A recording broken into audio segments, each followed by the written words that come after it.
നമസ്കാരം. Raf talk ഫുട്ബോളിലേക്ക് അവർക്കും സ്വാഗതം. ഞാൻ വിനിയോട് മാപ്പ് ചോദിക്കുന്നു, ഫ്ലോറന്റീനോ പെരസിനോടും മാപ്പ് ചോദിക്കുന്നു. ഞാൻ അന്ന് ചെയ്തത് ശരിയായില്ല. ഒടുവിൽ ഡിയേഗോ സിമിയോണിക്ക് ബോധോദയം വന്നിരിക്കുകയാണ്.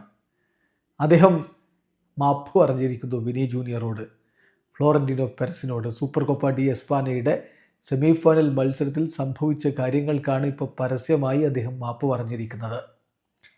നിങ്ങൾക്ക് ഓർമ്മയുണ്ടല്ലോ, സൂപ്പർ കോപ്പ ഡി എസ്പാനയുടെ സെമി ഫൈനൽ മത്സരം അത്ലറ്റിക്കോ മാഡ്രിഡും റയൽ മാഡ്രിഡും തമ്മിൽ ജിദ്ദയിൽ വെച്ച് നടക്കുമ്പോൾ വിനി ജൂനിയർ അനാവശ്യമായി ചൊറിഞ്ഞുകൊണ്ടിരുന്നു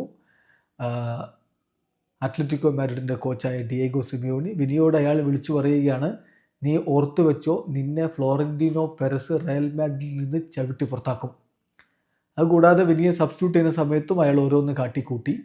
സംഭവം വലിയ വിവാദമൊക്കെയായിരുന്നു. അന്ന് സാബി അതിശക്തമായിട്ട് സിമിയോണിക്കെതിരെ രംഗത്ത് വന്നിട്ടുമുണ്ടായിരുന്നു. ഇപ്പോഴിതെല്ലാം കഴിഞ്ഞിട്ട് അയാൾക്ക് മാനസാന്തരം വന്നിരിക്കുന്നു. അയാൾ മാപ്പ് പറഞ്ഞിരിക്കുകയാണ്. നാളെ അവർക്ക് മത്സരമുണ്ട്. ഡിപ്പോർട്ടീവോക്കെതിരെ ഡിയേഗോ സിമിയോണിയുടെ അത്ലറ്റിക്കോ മാഡ്രിഡ് കോപ്പ ഡെൽ റേയുടെ റൗണ്ട് ഓഫ് 16 കളിക്കാൻ ഇറങ്ങുന്നു.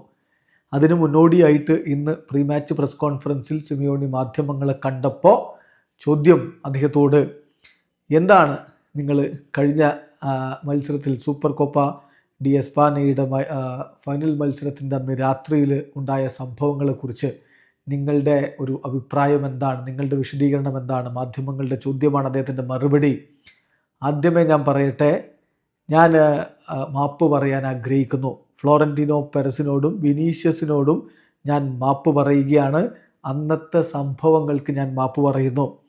അത് ശരിയായിരുന്നില്ല. ആ കളിയിൽ ഞാൻ ചെയ്ത കാര്യങ്ങൾ ശരിയായില്ല. അതുകൊണ്ടാണ് ഞാനിപ്പോൾ മാപ്പ് പറയുന്നത് എന്നുകൂടി ഡിയേഗോ സിമിയോണി വിശദമായി വ്യക്തമായി പറയുന്നുണ്ട്. എന്തായാലും അദ്ദേഹം മാപ്പ് പറഞ്ഞ സ്ഥിതിക്ക് ഈ വിവാദം അവിടെ അവസാനിക്കുകയാണ്. ഇനിയിപ്പോൾ അത്ലറ്റിക്കോ മാഡ്രിഡിനെ സംബന്ധിച്ചിടത്തോളം ചാമ്പ്യൻസ് ലീഗിൽ എന്ത് നേടാൻ പറ്റുമെന്നുള്ള ചോദ്യം മുന്നിൽ ബാക്കി നിൽക്കുന്നു. സൂപ്പർ കോപ്പ ഡി എസ്പാന ഏതായാലും കൈവിട്ടല്ലോ. ഇനി കോപ്പ ഡെൽ റേയിൽ മുന്നോട്ട് കുതിക്കാനുള്ള ശ്രമങ്ങളായിരിക്കും അവർ നടത്തുക. ലാലീഗയിൽ അവരിപ്പോൾ 4ാം സ്ഥാനത്താണ്. കിരീട സാധ്യത തുലവും കുറവുമാണ്. വീഡിയോ അവസാനിക്കുന്നു. ഫുട്ബോൾ ലോകത്തെ കൂടുതൽ വിശേഷങ്ങളുമായി റാഫ് ടോക്സ് വീഡിയോ എത്താം.